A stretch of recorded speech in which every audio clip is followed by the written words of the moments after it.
In this video, we're going to construct another three-dimensional object by revolving a region around an axis. This time, though, we're going to revolve around the y-axis. We're going to use as a boundary our function y equals e to the negative x. So our negative exponential decay curve. We're going to start at y equals 0.1 and end at y equals 1. And that is going to leave us with a region indicated here. When we spin that region around this axis, we're going to get the shape that you see to the right there. This is obviously a complicated object. We don't have any formulas in our kit that will find the volume of that out of the box, so we need to take an approach like we had before of slicing this up somehow. Let's consider our options for that. What is the shape of any cut made perpendicular to the x-axis? So that would be any cut this direction. If we expand that out and look at it in 3D, that would be a cut in this direction, and that would look something like a little hump there, maybe something a little steeper, or if you go to the middle point, it would be this sort of peak shape. The upshot of which is this shape would be complicated and not something that we have formulas for, which implies not an easy way to get to volume. So in that scenario, we should probably try something else first. And one of the things that we can try is cutting perpendicular to the y-axis. So here's the y-axis. If we cut horizontally, perpendicular to that, then imagine what we get when we spin around that shape, and that actually is a nice circle. We'd have this region here, we'd spin it around, and with a circular shape, we can much more easily get two volumes. And we notice that every slice will be the same shape. The only difference that changes is the radius of the slices. We can certainly work through that. Once we have those circles, we'll be able to find areas or related volumes from that. That'll be our next step.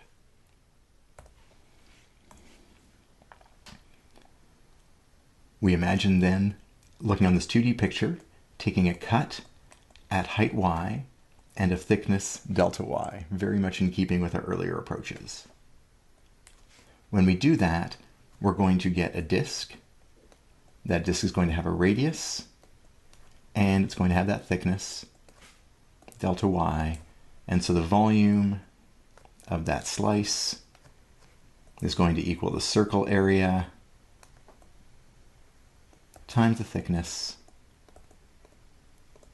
We just break those down one by one. Circle area is pi r squared. The thickness we know already is going to be a small element of y, delta y. And our challenge next is determine the radius. Well, we can see the radius on this picture. That radius is in fact equal to the x-coordinate on y equals e to the negative x. This curve is defined by that negative exponential. And so looking for the radius this way, this is literally the distance from the x-axis to an x-coordinate, which is exactly what the x-coordinate means. And that can be found, if we know what y is, by rearranging this equation. This is the same as ln of y equals negative x, taking the ln of both sides, or negative ln of y equals x. And that gives us our radius. We take that and put it in our volume for the slice equation. Negative ln of y all squared times delta y. If anyone tells us what y is, what slice we're looking at, and the thickness of the slice that we want, we can then compute the volume of this structure here, and that'll be the one element of our sum to get the entire volume. That leads us to our last step, which is writing down the integral. The total volume is going to equal an integral adding up these slices, negative ln of y all squared. The delta y is the only thing that changes. We write it as a dy. We add the ingredients telling us where to start and stop. We were told that we are going to begin at y equals 0.1. So that's our lower limit. Our first slice occurs there. Then we slice, slice, slice, slice, slice, and we stop slicing at y equals 1 exactly. So having found the volume of a slice, the integral lets us do the accumulation of the volume of all of those slices on the interval here of y values that we're interested in. We're going to copy this formula to the next page and then start evaluating the integral. But this is the challenging conceptual part. The next part will be the pure technical execution of an integration. At the beginning of any integral like this, it makes sense to tidy up first. Here we have a common factor, the pi out, that we can bring out front, and the negative ln all squared, the negative goes away, and we can call this ln of y all squared. Now this is not something we can look at and know the antiderivative of. It also doesn't look very susceptible to substitution, which is our first go-to technique, because there's no 1 over y cancellation happening here. There's no inside-outside derivative relationship. So that leaves us to try by parts. And if we're going to try by parts,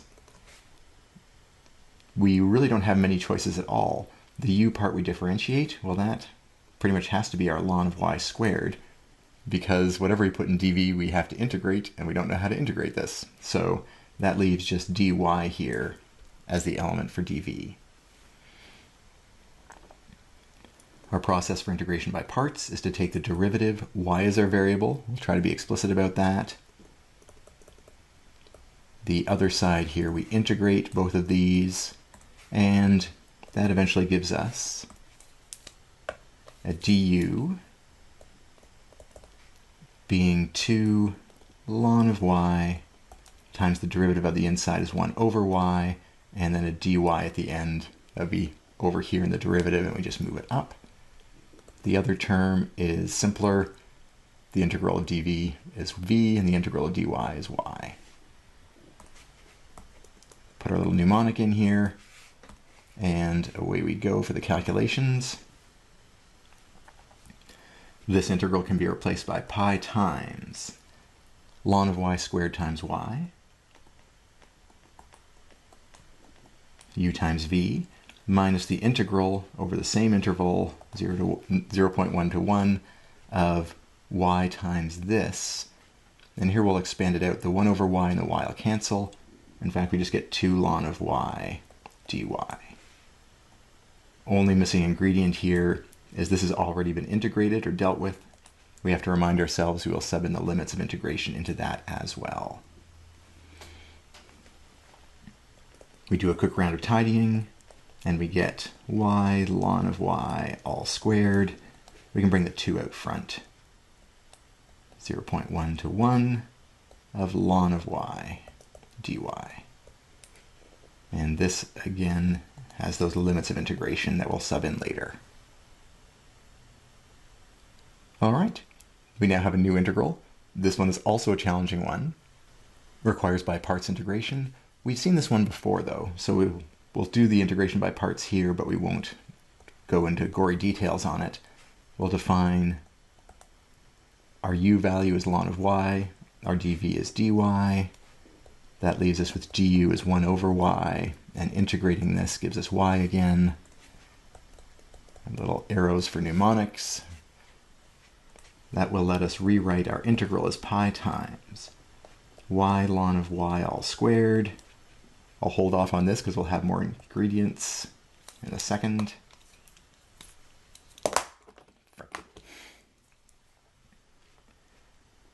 Minus 2 times the ln of y times y, or y ln of y, minus the integral of y times 1 over y. Oh, and I forgot the dy here.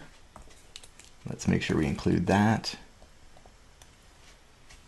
So y times 1 over y just cancels, and we end up with dy by itself at the end here. 0.1 to 1 put all of these in to be explicit. And then this last term here is just going to equal y when we integrate it. So it's a little horrible looking, but we'll copy it over to the next page and wrap this up. Here we have all that work copied over. The final integral step, going back a page, we had the integral of dy by itself, and out front of that we had a -2 and another negative, which gave us a +2 multiplier. We're now ready to apply the fundamental theorem by subbing in the value for y at 1 and y at 0.1, and getting a numerical value for the volume of this shape. Specifically, it gives us 1 times ln of 1 squared minus 2 times 1 times ln of 1 plus 2 times 1 minus pi times the same thing with the 0.1 in, 0.1 ln of 0.1 all squared minus 2 times 0.1 ln of 0.1 plus 2 times 0.1. All of this together is our antiderivative with the value 1 subbed in, and our antiderivative with the value 0.1 subbed in. Some of these tidy up quite nicely. The ln of 1's in particular are just 0 values. Ln of 1 is 0. That's about all the basic tidying that we can do. But we can rewrite this with the signs cleared up. We'll have 2 minus 0.1 ln of 0.1 squareds, and we'll have a plus 0.2 ln of 0.1, and a negative, and a positive makes a negative 0.2. And if we sub all that into our calculator, we end up with 2.5432, like that. And if we put all that into our calculator, we get a value of 2.542 cubic units. The value itself is not of tremendous interest. What is of more interest is just going through that process and understanding how we can take this complicated geometric shape, build it out of smaller disks or thin cylinders, and get formulas for the volumes of those, and then use an integral and the calculations for antiderivatives to eventually end up with that volume calculation in the end.